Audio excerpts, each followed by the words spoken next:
Hey Dorian, sooner or later Brian and I had to bring this up. You tweeted out on a couple of days ago that you were going to pull no punches on the show, and we're not sensationalist people. We're not gonna try and trick you, but we really would like an honest account of steroid use in bodybuilding. No problem, man. Can you tell us about it? Can you tell us what you use? Can you tell us what the guys are using nowadays? I mean, is there anything you'd like to start with? Yeah, I mean, I think the first Mr. Olympia was 1965, I believe. Okay. Larry Scott won the first Mr. Olympia in 1965. And Larry Scott's on record saying that he used steroids for that. So steroids have been used in bodybuilding and other sports since the early 60s.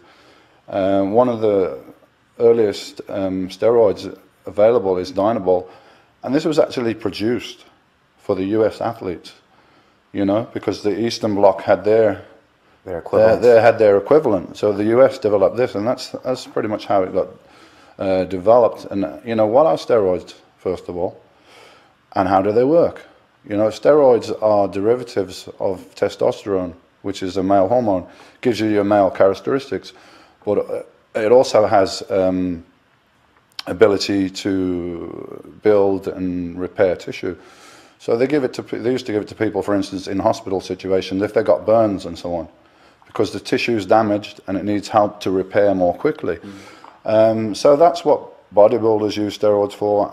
Athletes, any athletes where increased speed and strength is required, trust me, they are using them.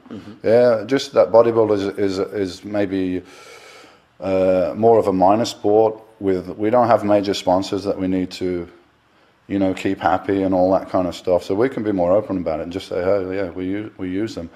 But trust me, they use in other sports. Maybe not as much in some sports, but they're used in a.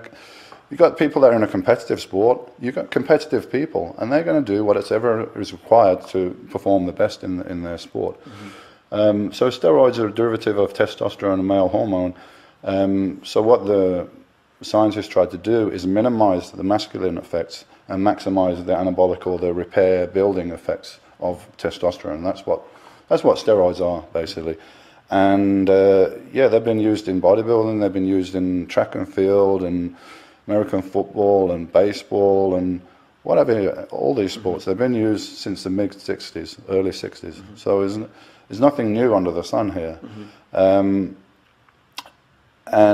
You're able to train harder and recover more quickly.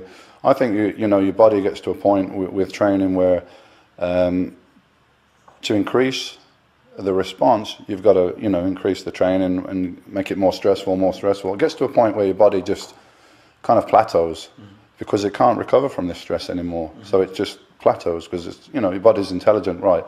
If I keep responding, this guy keeps putting stress on me, and it's going to be never ending. So at some point, it's going to find a balance and just you're not going to respond anymore. And that's where steroids work. They can get you over that barrier because your body, you're increasing your body's ability to recover from the stress.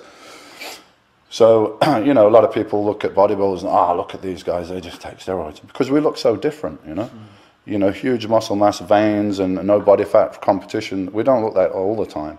That's the competition look. But because we look so different, it's obvious. You can point a finger and say, look at this guy, he takes steroids. But a little skinny 10-stone guy that zips around mountains all day long in the Tour de France, he looks like a normal dude walking down the street. But trust me, those guys are used as much pharmaceuticals as any other sport, So they're used in all sports, pretty much. It's just the degrees. Well, I'm really interested in both the positive and the negative effects. Like when you were in hard competition training and you were doing cycles of Deca or Anabolizantes, whatever it was you were using. I know you were one of the, it's my understanding, I don't know if it's true, I'd like your answer. You were one of the first bodybuilders to experiment with growth hormone and... Well, I don't think so. I used growth hormone in the early 90s and it had been used before that. Okay. I don't really think so. Growth hormone is another thing. Growth hormone can increase muscle mass and minimize body fat, but it's not, just because of the name, growth hormone, it sounds like it's, but combined with steroids, I think it took everything to a different level. Okay. Schwarzenegger and those guys in their 70s, they were just using steroids. Mm-hmm.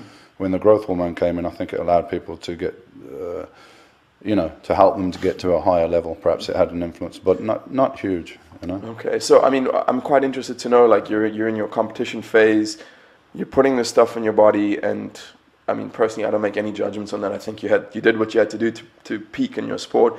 I'd just like to know what kind of things you experienced. Obviously, you became bigger and stronger, and you healed more quickly. But were there any negatives? Did you ever get bad mood swings, or what?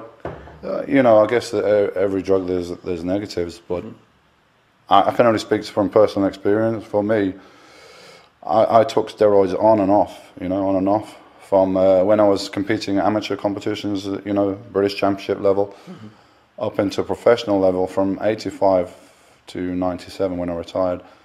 So that's 12 years of fairly consistent use. And of course, athletes don't use the recommended dose of steroids. They use way more than their recommended dose.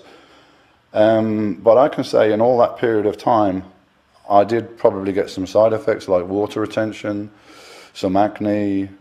Yes, your aggression levels definitely are higher, but it depends what you do with that aggression.